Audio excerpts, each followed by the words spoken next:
Okay, let me shuffle it into the frame here a little bit. I'm considering the painting to be finished. Always a happy moment for me. The palette that I used on this canvas was titanium white, yellow ochre, burnt sienna, alizarin crimson, cobalt blue, ultramarine blue, and raw umber. Some people would call that a limited palette. I suppose for me it is as well, because I didn't include any cadmiums on this painting. All of those colors, every color on my palette, I used in greater or lesser proportion in the sky, but gently, softly, and sort of blending, you know? Not smearing one color into the other too much, but rather making sure that I kept with sort of similar values, no violent changes in color. And I wanted to keep it warm, so I let a lot of the tint show through. I don't know if you remember, but the tint on this was pretty much, in the sky certainly would have been basically just burnt sienna, and that's it. That is it, and I allowed it to show through in a lot of spaces, but only on the sky. I really didn't let it show through anywhere else on the painting. You'll see that I'll do some zoomies. I'll zoom in after we go through the colors. Okay, so that's the sky color. These trunks back here, all the ones in the distance, I've used ultramarine blue, cobalt blue, raw umber, and titanium white. Again, varying degrees, you know? I didn't mix up a batch of that, mix the heck out of it, and kill the color while it was on the palette, and then lay it on. I made sure that I varied the colors slightly in each of these trunks. And each individual trunk varied the colors slightly.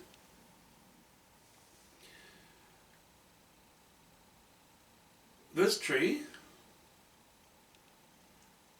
and the adjacent stuff behind it and into the shade here and under this tree, I used cobalt blue and burnt sienna and white. Again, varying proportions.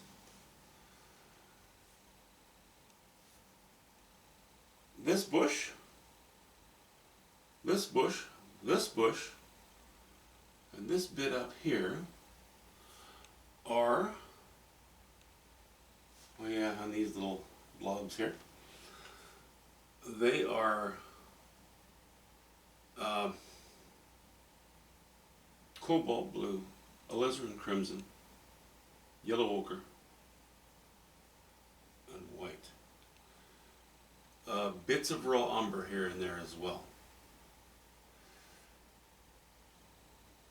This bush, same combination, but heavy on the alizarin crimson. It started out more or less as cobalt blue and alizarin crimson and a bit of white. That was too pink. I wanted to warm it up, so I added a little bit of yellow ochre to that. And enough white to keep it a bit pasty. I was contemplating making this stronger, making the redness of it stand out more. But do I really want this directly over this? Nope, not a chance. I like this dip and this rise opposing each other. I like that this is a bit different, you know. I have a couple of strokes of this in here, but just slightly.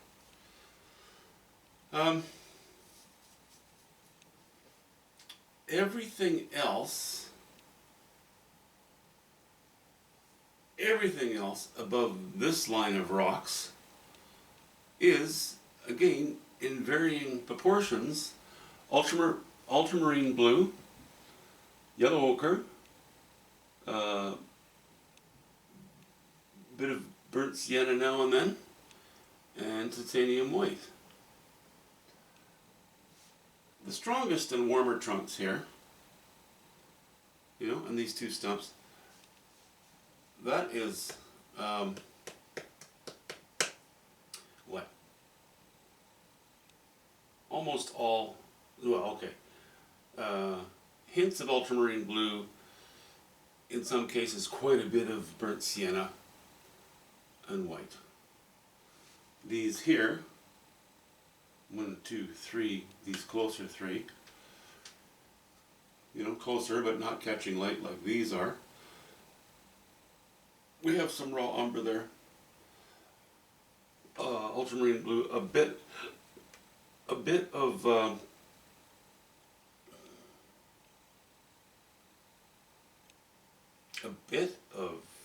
burnt sienna and titanium white. These rocks, in some of the shadier areas, I've included a little bit of cobalt blue or ultramarine blue, raw umber, a hint of alizarin crimson, and white. But that's really to accent some of the brighter areas. Here, actually, basically from here, not this one, but from here all the way across, our colors are raw umber, yellow ochre, and white. And bits of burnt sienna in a few strokes, here and there. I mentioned these, of course, before I talked about them. We have a bit of cobalt blue. I think mostly I used ultramarine blue a lot, and raw umber to dirty it up a little bit because I didn't want too high a chroma, even though it's a low value. I didn't want the chroma to be too high. And white. And bits of yellow ochre now and then too, just snippets of it here and there. Well, the water I've gone through. I'll reiterate, the highlight slash here on the water is ultramarine blue, yellow ochre, and white. Hitting the rocks, that's yellow ochre, just the highlights right here in these rocks. That's yellow ochre, raw umber, and white. Except for, and I brighten these a little bit here, raw umber, yellow ochre, and white. Very little raw umber here. No raw umber on a couple of strokes here. That's just yellow ochre and white. The rest of the water is snippets of cobalt blue. By far, mostly ultramarine blue, yellow ochre, and white. And I've included some burnt sienna in places. Burnt sienna down here mostly, just the odd stroke, and added a little burnt sienna even to these darker areas here. Made it go a little greener. Wanted to tone it down. Again, I didn't want to go with a dark, strong ultramarine blue there, you know, trying to subdue everything. You know, everything down here really supports the rest of the painting. So we don't want competition, we want support. I like this rapier heading out into the water, you know, that dark slash. But I mentioned I also wanted to take some of these colors from here and just a few strokes down here, which in a sense helps to join the intensity of light here, diminishing as it comes down. But we have, you know, a stroke and a stroke and a stroke and a stroke. A few things stacked on top of each other, which provides you with almost a subconscious indicated line that helps you to bring the eye down a little bit and supports, you know, the rocks, bit of an indicated line and the rocks, what have you.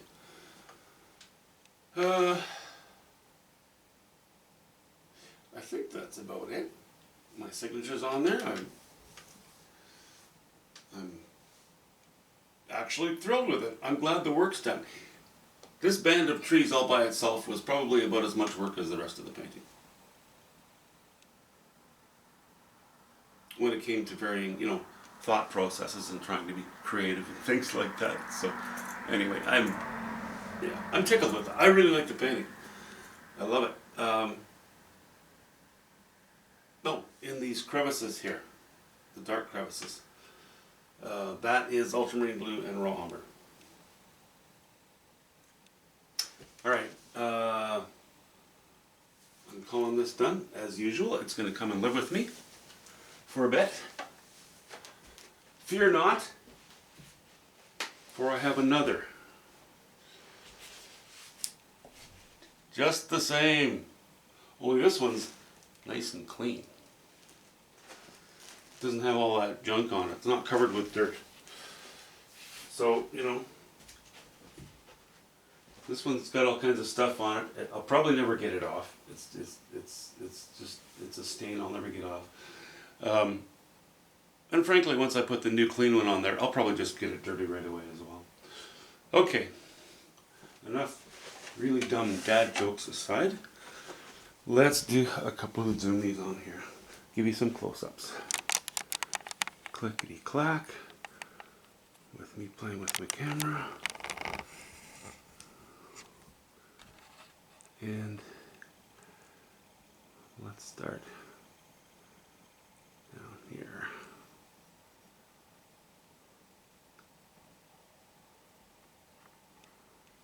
Some rock designs.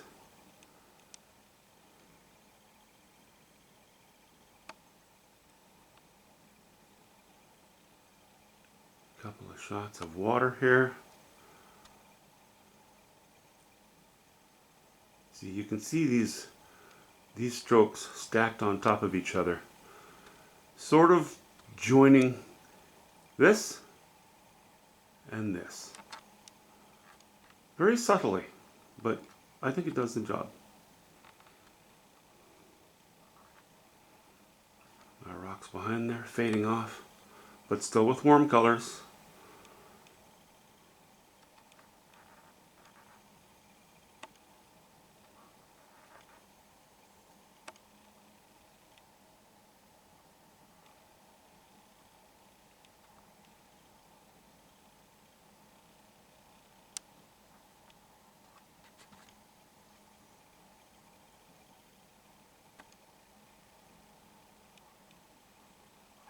You can see in the shade there, we went a little blue and a little mauvish.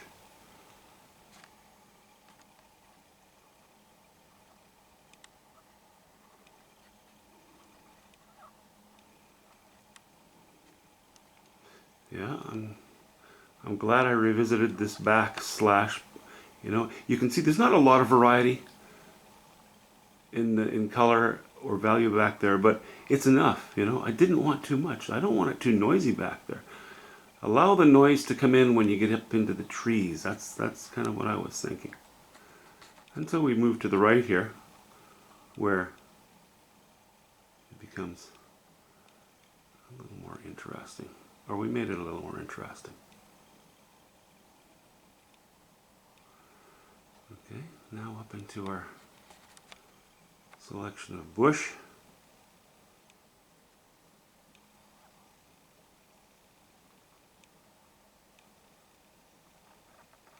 See how blue that's become? I like it.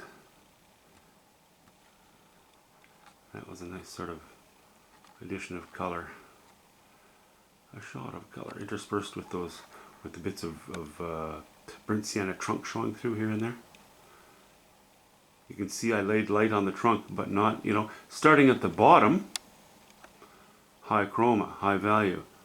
Get to the top, the underside of the branches, and we fade it off to dark. Same thing there. Fade it off to dark. May seem like a small thing, but it's not. It really helps to show the natural curve and the sculpting of the bush. Here too you see it. You know, the sun's not catching that where it ducks just under the tree because of the branches overhanging.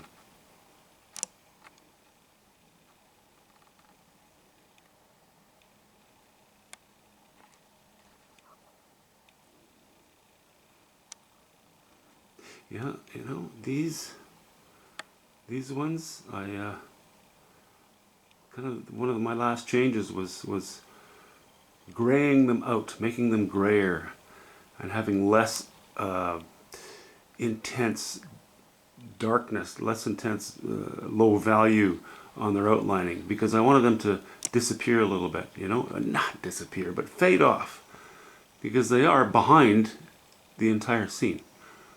Next to the sky, they are the trees that are farthest away from us, and they were standing out a little too proud, a little too strong.